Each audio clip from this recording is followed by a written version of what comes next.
So for those of you who have followed my constant glucose monitored journey, you might be interested in this last little video where I promised I would make and talk about 2 more little hacks that you can do to reduce your glucose spikes and to reduce your insulin.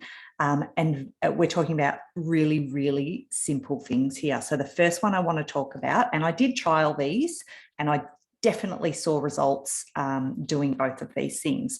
So the first one is to drink some vinegar before your meal, particularly before a high carbohydrate meal. It doesn't have to be apple cider vinegar. It can in fact be any vinegar, although you have to watch out for something like balsamic vinegar, given that there could be some sugar added in there.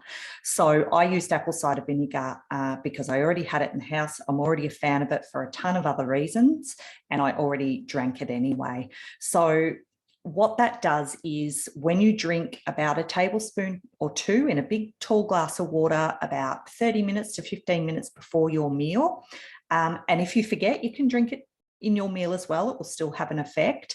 It can actually reduce your glucose spike for up to 30%, which is really significant. Okay, so it can significantly decrease your glucose levels.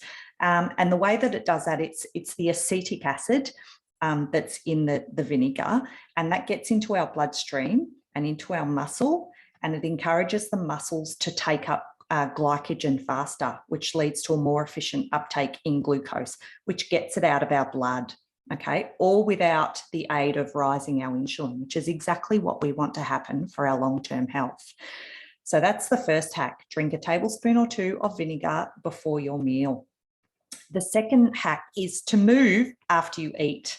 Okay, and this worked really, really well for me as well. And it's something that I've just kept, particularly if I'm having a meal that's got a lot of carbohydrate in it and I'm very aware of what I'm eating.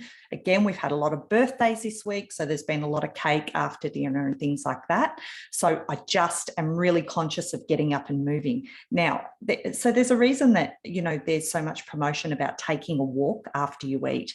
Now, you do not have to take a walk. That's the best bit. So let me explain what happens to the glucose. The more you contract your muscles, the more energy they need, okay? The more energy they need, the more glucose you burn, all right? So this can really help to reduce your glucose spike.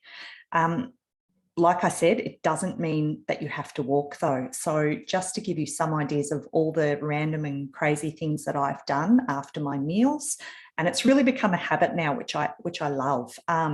So sometimes I'll get up from the dinner table and just do, you know, 2 to 5 minutes of squats or lunges or jumping lunges or something like that. Sometimes I'll park myself in front of the television and, you know, just do some exercises standing up, again, like lunges or even a few burpees randomly. Sometimes I've walked up our driveway and back. If that's an option for you to get outside, you can do that. Sometimes I have just, again, parked myself in front of the telly and done a plank and tried to hold it for 2 minutes. You know, it doesn't matter as long as you are moving. And if you can think about the more muscles that you can contract while you're doing that, the more glucose you're going to be pulling into the muscle, because remember, your muscle doesn't require insulin to take up that glucose. Your muscle is like a glucose sink. So drink vinegar, move your body after you eat. I hope that's helpful.